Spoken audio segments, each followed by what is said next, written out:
こん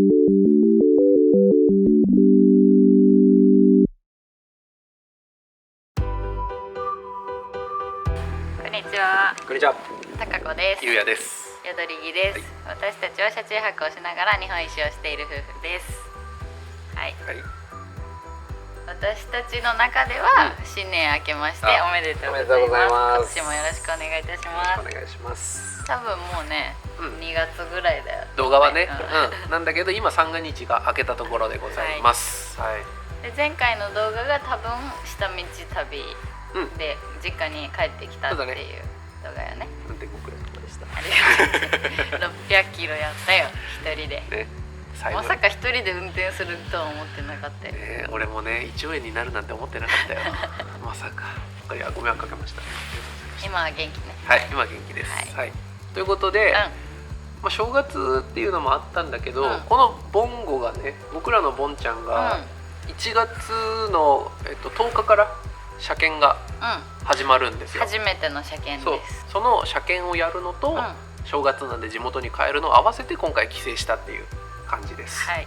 なのでこの久しぶりの画角、DIY の時の画角でやります。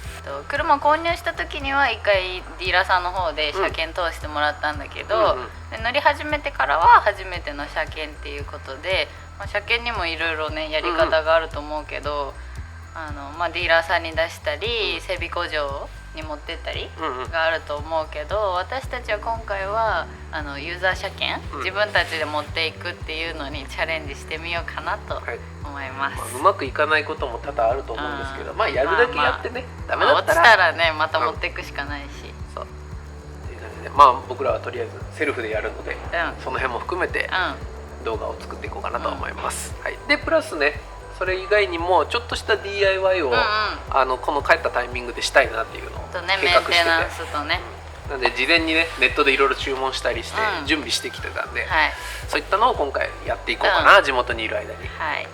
その中でもめっちゃお気に入りのものあるもんね。そういうことか。この動画じゃないと思うけど、それをぜひ見てもらいたい。そうね、隠し玉があるんだよね。見てもらいたいね、あれは。ということでここでお正月っぽいことをね一回しとこうかな。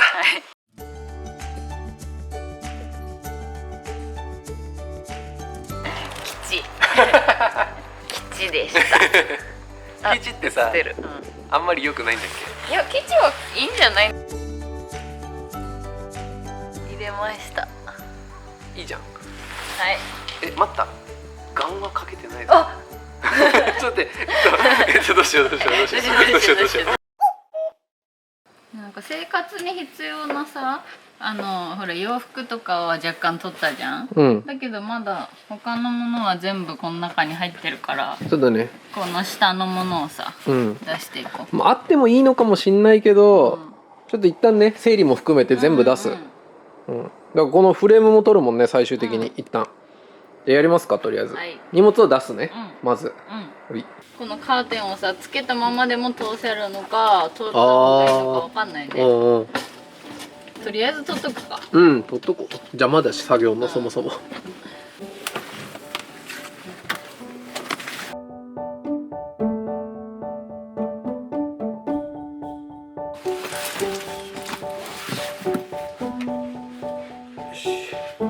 ここめっちゃ入ってる。ぐっちゃぐちゃ。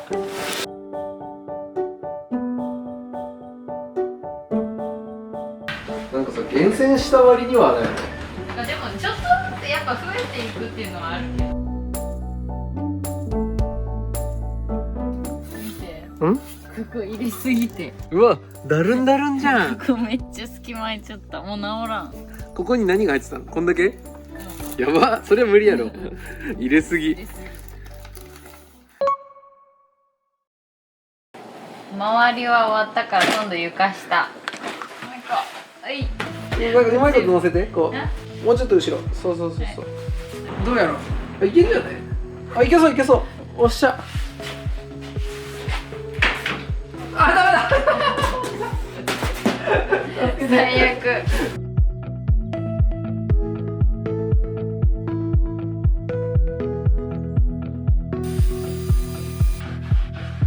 いける？話せよ。はい。気をつけて。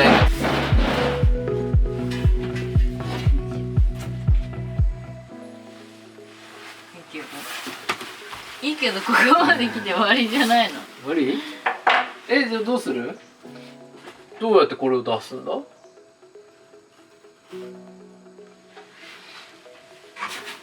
全く隙間ないよ。隙間ゼロ。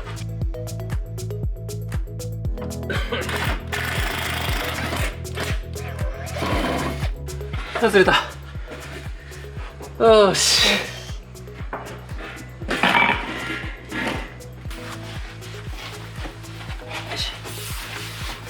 とりあえず第1段階ここまでが。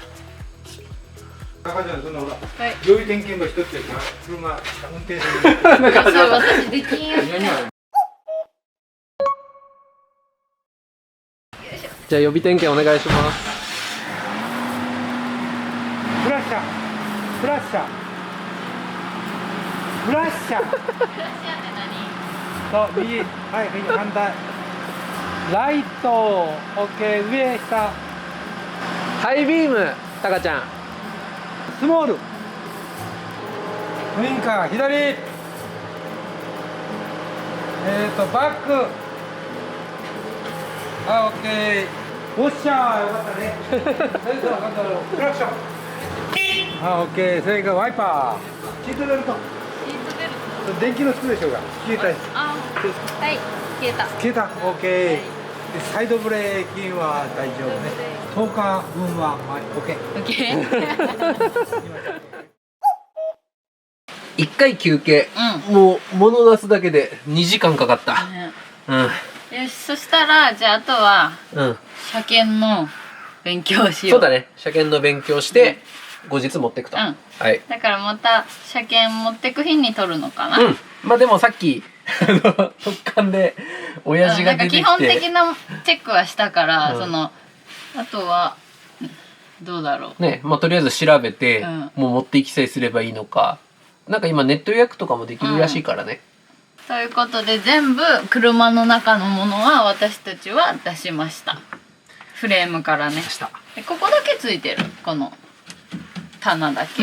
ここはもうビスで固定されてるから、いいかなと思う。はい、いいと思います。よし。よし。わったわった。ここまではいった。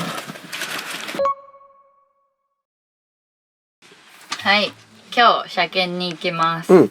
車検当日で事前にやった準備としては、まずこの書類に情報を書いておきました。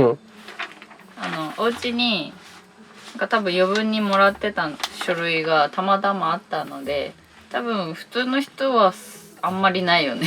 ないだろうね。あんまり多分事前に紙を持ってるってことはないと思うから、この運輸局に行って現地で書くってことが多いかと思うんですけど、私たちはあったので先に書いておきました。でまず書いたのが継続検査申請書。全部紙はこのなんか車検証とかを見たら書ける情報ばっかり、簡単なのばっかりだった。名前とか登録番号とか車体番号、あと氏名住所。そうだね。はい。で次が自動車検査表。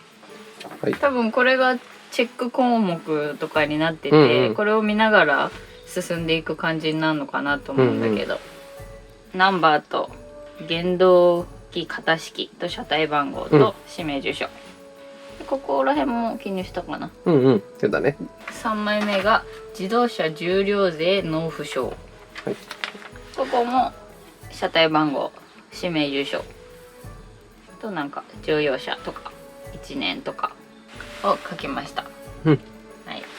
まあユーザー車検なんで今回は基本的にはね、その法定費用しかかからないから、重量税と自賠責保険と、あとはちょっと細々した手数料とかかな。あと証紙を払わないといけないって聞いたよね。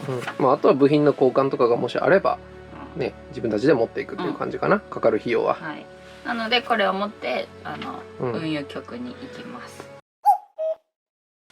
で私たちのこの車の基本的な情報としては、小型貨物、4ナンバーです。佐賀400とか、頭に4がついてるのは4ナンバー、だから、車検も1年おきだよね。そうね、小型貨物は1年おき。で買った時に車検がもう切れてたので、その時にディーラーさんに車検を通してもらって、その時は後部座席がついてたんよね。そう6人乗りだったんですけど、それを外して、構造変更っていう形で3人乗りの車に変更しました、だからそれをしてないと今回また後部座席をつけて持っていかないといけないっていう風になってたので、はい、今回はこの外した状態で持っていきます。構造変更も終わってるので、今回私たちが受けるのは、継続車検っていうのになります、新規じゃないってことね。はい、車検のあれこれを、なんか私なりにねいろいろ調べたのよね、詳しくはないんだけど、私たちはさこの車の中の荷物全部取っ払ったじゃん。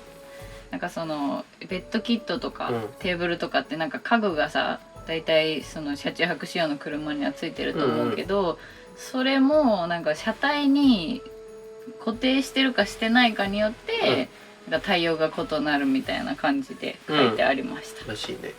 だから僕らは一応今回中は全部こんな感じでね外してるんですけど、もう車検を想定して作る時に作ってたから、簡単に下ろせるようにっていうので、ただ上に関してはソーラーとキャリアは積んだままに今回してて、ルーフキャリアね、積んだままにしてます。っていうのもなんか友達がね全く同じように車を改造してるんですけど、最近車検持ってって、なんかそれで通ったらしいんよね。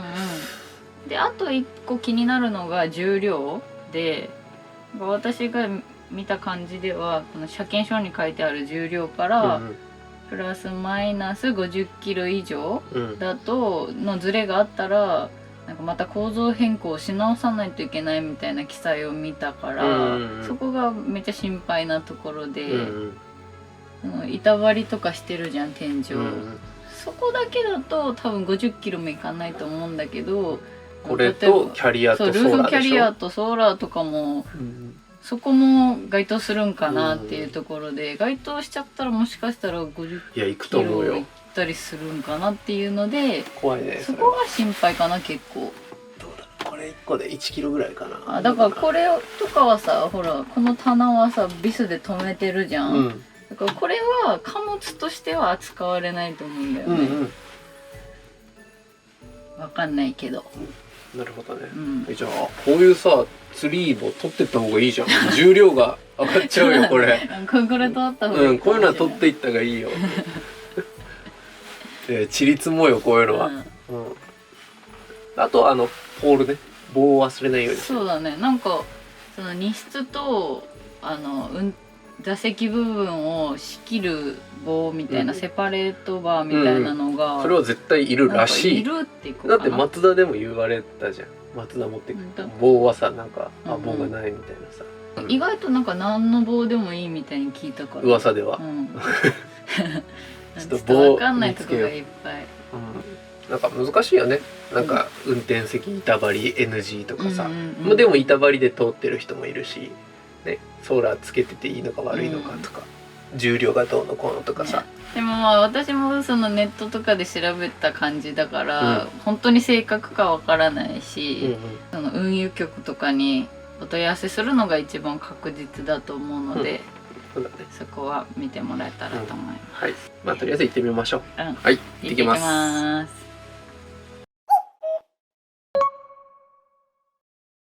はい、今車検場に向かってます。でただ最終確認をした時に、なんかね左側のライトがなんかベコベコするというかね、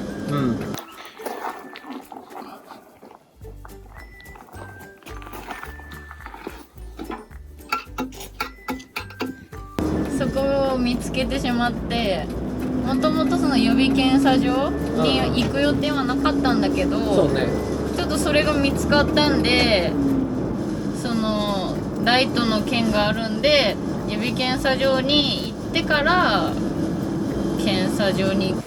陸運協会って書いてある。秒で3万ぐらい飛んでったんだけど。なんか秒で飛んでったねマジで。なんかとりあえず自賠責保険課やったかな。自賠責保険っていう窓口に書類を出したのと、あとその飲酒のところの書類を出して一応終わった、で今すぐ最寄りのなんか整備工場で予備検査をそうだね今からします。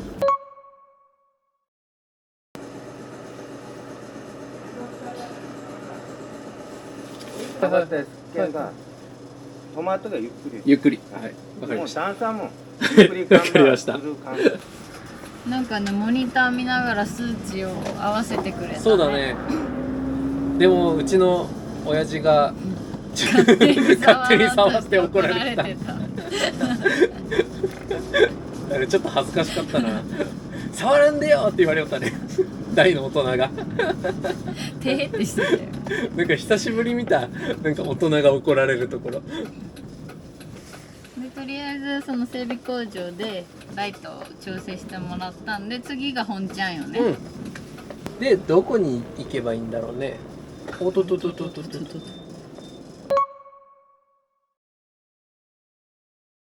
小型コース。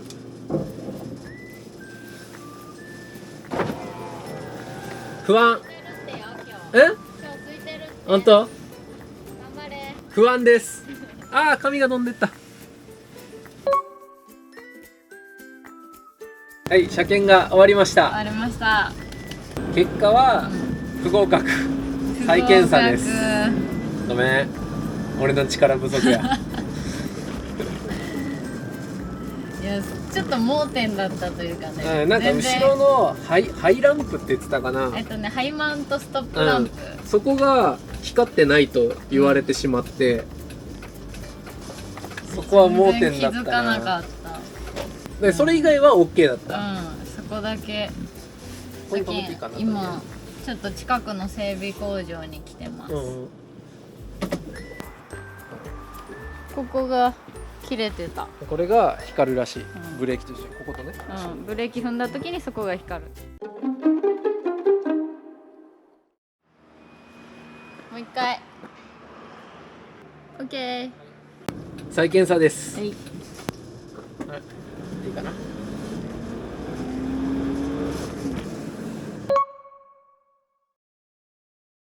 ってる。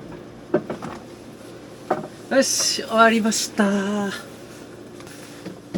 いしょ。なんか合格印みたいなやつを今もらってきたので、あとはまた運輸局の方に戻って、そこでなんかまた手続きがあるらしい。合格。やったー、合格だー。窓口に。ありがとう。ありがとうございます。はい、棒。助っ人が帰りました。はい。はい。無事合格しました。ユーザー車検終了。終了。私はさ、その車検場の中はさ、1人しか行けなかったからさ、降りて待ってて、ゆうやくんだけ行ってもらったんだけど、どういうところ見られたの？うちでチェックした項目と一緒のやつをそのウインカーつくかとか、ウォッシャー液出るかとか、そういう基本的なところ、ね、そうで、あとは車体番号とちゃんとさ、検査証が合ってるかとか、なんかそういうの。あとなんかエンジン周りも見てたけど、まあ何見てるかはね全然わからなかったけど、なんか見てました。なんかホイールのとことかをさ、なんか金槌みたいなの叩いたりして、ね、なんかやってた。俺あんま見れてないよね、その辺が。まあだから何をやってるか分かんないところもあったけど、まあその辺はもうね検査の人がやってくれるんで、で中ではどういうのやってたの？なんかね、なんていうのかな、レーンみたいなのがあって、そこに車を乗せて、スピードのチェックとか、メーターと実際の速度が合ってるかみたいなやつとか、ブレーキのチェックとか、あとライトのちゃんとね、なんか標準が合ってるかとか、工軸みたいなこと、整備士みたいな人が下に潜ってなんかやったりとか、下回りを見た、とか、なんかそういった、あと排気ガス、排ガスの量のチェックとか、もうとにかく基本的には自分でやって、なんかねモニターがあるから、アトラクションみたいな感じ、ずっとここにこうやって乗っといて、ずっとモニター見ながらその指示に従ってずっとやる。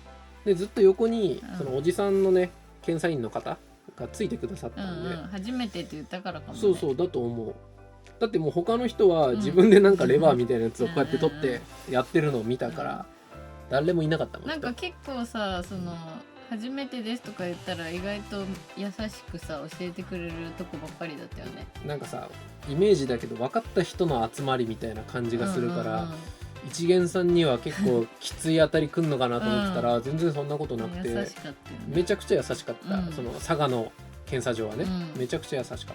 で最終的に全部項目が OK だったら合格証みたいなのをもらって、また窓口行って、この終了した車検証、証明書をもらうっていう感じあったらしい。なんか思ったよりは敷居は低かったな。なんか車検自分で持っていくってすごい大変なイメージあったけど、いや意外とね、まあいろんな人のサポートがあったからだけど、いけるだからものだなと思って。1回やれば2回目からはだいぶ一人でいけると思う。まあ、ただね見てくれる項目がどうしてもさ少なくなっちゃうから、まあ何年かに1回ぐらいはちゃんと点検した方がいいかもしれないね。はい、じゃあ今回かかった金額を発表します。はい、有料税が17,100円、登録印紙代が500円、審査証紙が1,700円、次自賠責をもらったんだけど、これは私たち12ヶ月分で12,850円でライトの調整をしてもらったから、それが1,100円かかって、でハイマウントストップランプを変えてもらったから、それが770円、合計が34,020円だからまあ予想通りぐらいだね。でもまあ一番安く済んだよね、自分で持ってたからね。まあ、ここまでが一応金額とざっとどういう車検だったかっていうお話なんですけど、その車検持っていく前に話してたここの素材、天井の素材だったりとか、その車の重量とか、そういったのはねそもそもチェックをされた感じがしなかったです。そうだよね。まあでもチェックされてももちろん通る素材ではあるんですけど、でも多分だけどここはその構造変更の時ぐらいじゃないと見られないのかなと思う。特になんかこう引っかかりそうな感じはなかったな。で上のキャリアとかソーラーもつけたままでね、全然これで通りました。意外といけました。運が良かったのかもしれん。自分たちで行けたってことはいけると思う。そうね、私たちで行けたから多分いけると思う。一個言ってなかったのが、ネットでその車検の時間の予約をした時に、そのネットのところに積載物は全部下ろしてから来てくださいって書いてあったから、やっぱりそのビスとかで固定してないもの、その積載物ってカウントされるものは下ろしていった方が良さそうなのかなって思いました。あとなんかホイールキャップを外してくださいとか、なんかねそういったのが書いてあった。その自分で DIY してる人とかは、出せるものは全部出していった方がいいと思うし、私たちの車の場合はこんな感じでしたっていうところです。いや本当に良かった。次はちょっとメンテナンスというか、追加で DIY をする動画になると思うので、そちらも続けてみてもらえたらと思います。車検が通ったんで、次はそっちをやってもうちょっといじってから再出発だね。はい、ということでご視聴ありがとうございました。ありがとうございました。